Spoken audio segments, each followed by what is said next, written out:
Bonjour et bienvenue, c'est Cendre de Lune.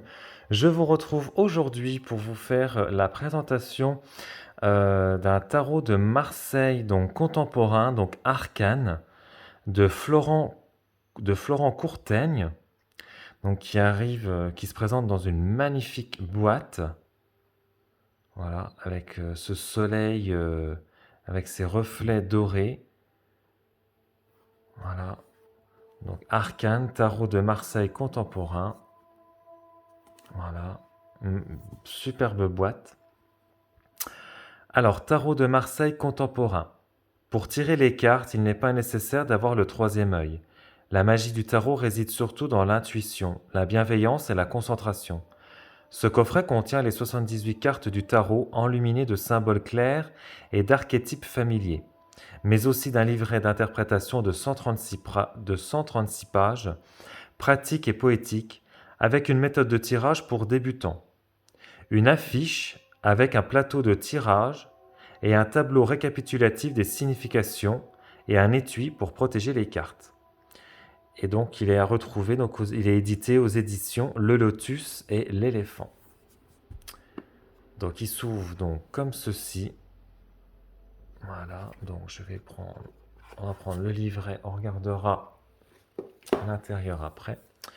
Donc le livret est comme ça, superbe, le dos, voilà, avec des surbrillances. Il est vraiment magnifique. C'est vraiment un superbe beau coffret. Alors, donc on a un sommaire avec une approche, l'histoire, l'esprit, des explications, les arcanes mineurs, les arcanes majeurs, un tirage, exemple et à propos de l'auteur.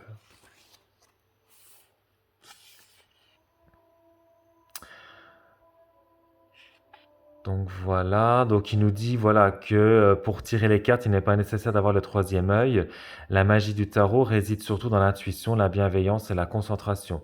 Ce n'est pas une relique sacrée, mais un outil efficace pour ouvrir une discussion, approfondir un sujet, faire avancer les projets tout en s'amusant et en libérant son imagination. Ce coffret contient les 78 cartes qui composent le traditionnel tarot de Marseille, un tableau récapitulatif, une signification, un livret, donc ça c'est ce que je vous ai lu. Les illustrations représentent le sens de chacune de ces cartes et se dégagent de la tradition pour puiser dans notre mémoire collective contemporaine. Ce sont des personnages, des objets, des symboles de notre temps. Ils peuvent sembler banals, mais deviendront peut-être des archétypes du futur, donnant lieu à de nouveaux récits, à de nouvelles légendes et à de bonnes aventures. Donc là, une approche. Donc il intervient comme facilitateur graphique auprès de grandes organisations. Donc là, il nous explique un petit peu son histoire. C'est dans ce cadre professionnel plutôt formel qu'il a rencontré le tarot, qui sert parfois de support aux discussions. Il a réalisé ses premières cartes à la demande d'un client. L'objectif était de les rendre plus compréhensibles afin d'en faciliter l'appropriation. Il a étudié leur signification. Ensuite, il les a retranscrites par des symboles. J'ai ainsi mis à jour une symbolique ancienne et c'était donc passionnant. En fait, là, il explique un petit peu son histoire par rapport donc, au tarot de Marseille. Donc là, c'est l'histoire du tarot.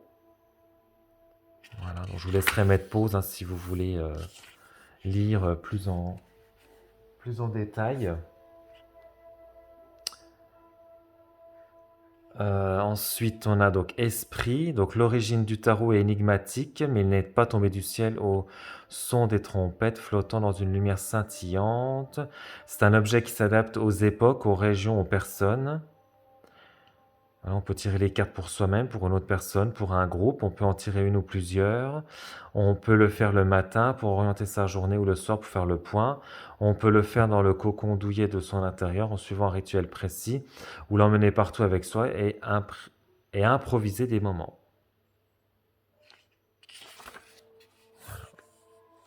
Donc là, on a donc les explications. Donc avec donc les 22 arcanes majeurs, les 56 arcanes mineurs, Alors, les couleurs, les 56 arcanes mineurs se répartissent donc en 4 couleurs de 14 cartes chacune qui symbolisent 4 aspects différents du monde qui nous entoure. Donc on a spiritualité, donc les épées, spiritualité et esprit intelligent, donc c'est l'élément air. Les coupes, donc c'est l'émotion, l'amour, la société, élément eau. Les deniers, donc c'est la terre avec la matière, le corps, l'argent. Et le bâton, donc c'est l'élément feu avec l'énergie, la nature et la sexualité. Voilà. Voilà, donc là, il nous réexplique, voilà, l'épée représente l'esprit, la coupe, les coupes se représentent les émotions, les deniers, la matière, et le bâton, donc ça représente l'énergie. Ensuite, donc on a les suites, voilà, avec le nombre pair, donc calme, et les nombres impairs, donc c'est l'action, donc avec voilà, le zéro, donc c'est le néant, l'infinité, le potentiel, la gestation, le 1, le 2, voilà, on a la signification, donc chacun des chiffres.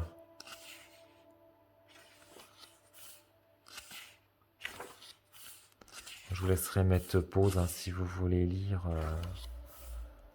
Et après, donc on a donc les figures, donc avec le valet, le cavalier, la reine, le roi. Voilà. Et donc là, on arrive donc aux arcanes mineurs, donc avec l'as d'épée, l'as de coupe, l'as de denier, l'as de bâton, avec toutes les significations. Et après, on passe donc aux 2 d'épée, aux 2 de coupe, aux 2 de denier, 2 de bâton. Et après, je sais pas la fin. Ouais, on a le chariot, la justice, donc les arcanes majeurs. Ok. Ok, les fous. Et après, donc, on a donc tirage. Donc la raison, la prudence, la formulation. Il est le seul à manipuler, voir les toucher. Donc là, c'est le contact en fait entre les cartes et le consultant. La disposition des cartes. Voilà, donc la position 1, c'est la situation. La 2, c'est la direction. La 3, c'est les forces. La 4, c'est les obstacles. Et la 5, donc, c'est le conseil. Et après, donc, la lecture du tirage. Et donc là, il nous donne un exemple de tirage en croix en utilisant uniquement les arcanes majeures. Voilà. Et donc là, on a un petit mot de l'auteur. Voilà. Il est artiste designer, né à Paris. Il est diplômé donc de l'ESSEC et de l'ENSAD, a travaillé au Centre Pompidou. Il a résidé longtemps en Amérique latine, en Asie. Et maintenant, ses voyages sont surtout intérieurs. Il est facilitateur graphique, illustrateur, directeur artistique. Son style graphique est un mélange de bohos et de lignes claires, une fusion de symboles et d'éléments figurants qu'il manie comme une écriture. Et le livret est super beau. Enfin, je trouve magnifique. Ça fait un peu petit carnet, un petit peu. Voilà. Donc là, on a donc l'intérieur donc de la boîte. Voilà. Donc là, c'est ce qu'il nous disait. On a donc un petit dépliant. Donc je vais essayer de vous le déplier. Voilà. Donc là, on a ça fait en fait comme un tapis de tirage en fait où on met donc les 5 cartes. Hein. Voilà, la première, donc la situation, la deuxième, la direction, la troisième, donc les forces, la quatrième, les obstacles, et le cinquième, donc le conseil. Donc ça fait un petit tapis de tirage, pardon. Et là, donc on a tout le récapitulatif en fait au niveau voilà, donc des épées, des coupes, deniers, bâtons, avec l'as, le 2, le 3, le 4, voilà, donc jusqu'au roi, avec donc le valet, le cavalier, la reine, le roi. Là, donc, on a ce qu'on a vu dans le livret, donc les nombres pairs et les nombres impairs. Là, donc, on a donc les arcanes majeures avec donc des mots-clés. Voilà, donc le battleur, donc jeunesse, initiative, adresse, la papesse, réseau, observation, connaissance. Donc je trouve que c'est sympa en fait. Et là donc on a voilà ce que je vous ai lu en fait les arcanes mineurs, voilà les épées avec l'élément air, les coupes eau, le bâton avec l'élément feu et les deniers avec l'élément terre. Et je trouve que c'est sympa d'avoir en fait regroupé, condensé en fait tout toute la signification du tarot en fait dans un petit dépliant comme ça. Donc c'est plutôt cool parce que si voilà, si vous voulez pas emmener le livret, voilà, si vous l'emmenez avec vous, bah voilà, vous pouvez juste emmener le petit fascicule comme ça et c'est très très pratique. Donc l'intérieur de la boîte se présente comme ceci. Donc hop, on va hop, donc l'intérieur est noir, hein. Et alors ça, et c'est super, c'est la boîte, je trouve qu'elle est voilà, c'est un noir mat, voilà, avec le petit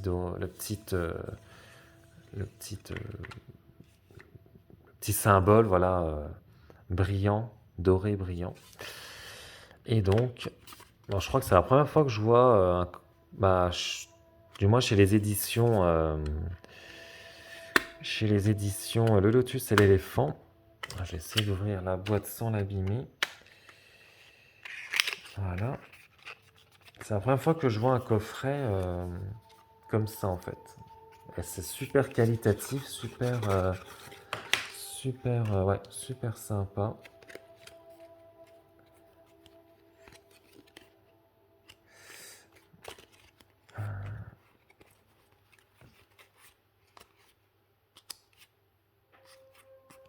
Alors je crois qu'elles sont pas dans l'ordre.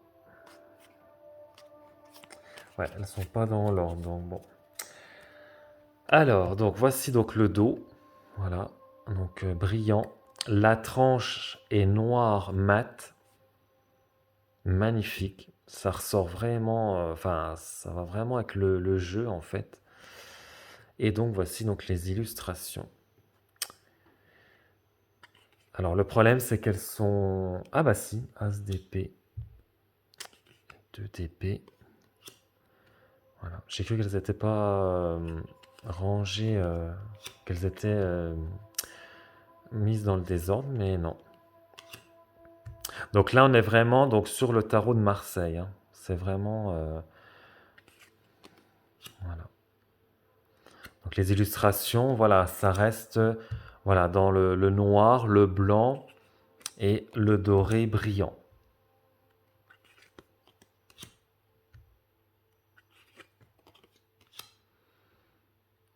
C'est hyper... ouais. Donc là, on a le valet d'épée. Et donc là, on a ouais, petites dorures là. Enfin, franchement, il est cavalier d'épée. Donc ça reprend des... Là, on avait voilà Anonymous. Là, c'était Dark Vador. Voilà, on a des personnages en fait pour les personnages de la cour. Là, c'est Einstein. Franchement, là, on passe donc aux coupes. Il est vraiment... alors, je ne l'ai pas trop vu passer. Ou alors, j'ai pas trop regardé, trop développé mes recherches, mais j'ai pas l'impression de l'avoir trop vu passer sur YouTube ou sur les réseaux. J'ai pas... Il reste assez moderne hein, quand même au niveau des illustrations.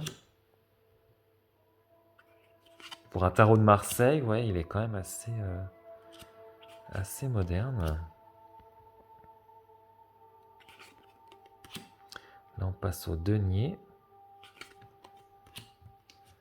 Il est très beau. Franchement, je le trouve magnifique. Et puis alors avec les tranches noir mat, c'est pas commun. Enfin, du moins, moi, j'ai pas... Je crois que c'est le premier jeu. J'ai l'impression à avoir les tranches mat comme ça.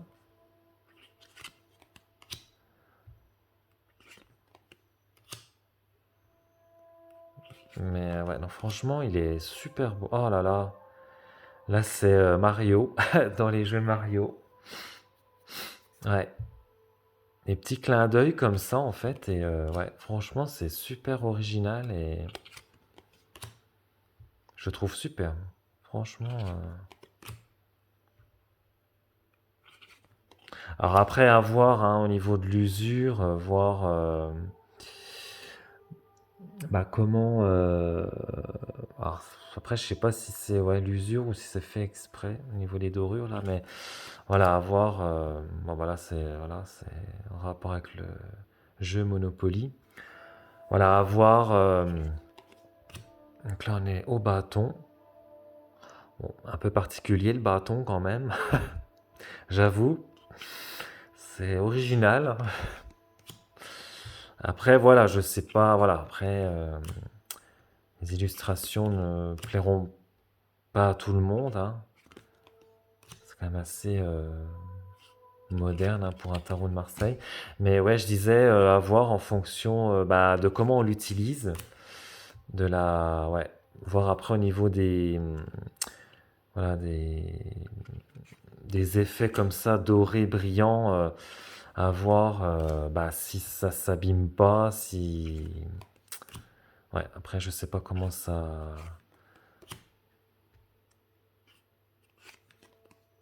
vieillit dans le temps. Alors ça, je sais. J'aurais dit Harry Potter, hein. Comme ça, là, de but en blanc, j'aurais dit Harry Potter, mais reine de bâton, le roi de bâton, King Kong. Donc là, on arrive sur les arcanes majeures, le battleur, la papesse, l'impératrice, l'empereur, le pape. Il est très moderne, hein. Il est vraiment l'amoureux, le chariot, la justice, l'ermite, la roue de fortune, superbe, la force. Et ça reste vraiment voilà, dans les trois couleurs là. Hein. C'est vraiment noir, le pendu, noir, doré et puis blanc. Bon, ça c'est l'arcane sans nom, hein, la mort, la tempérance, le diable, la maison Dieu ou la tour, l'étoile, la lune, le soleil, le jugement, le monde et le fou.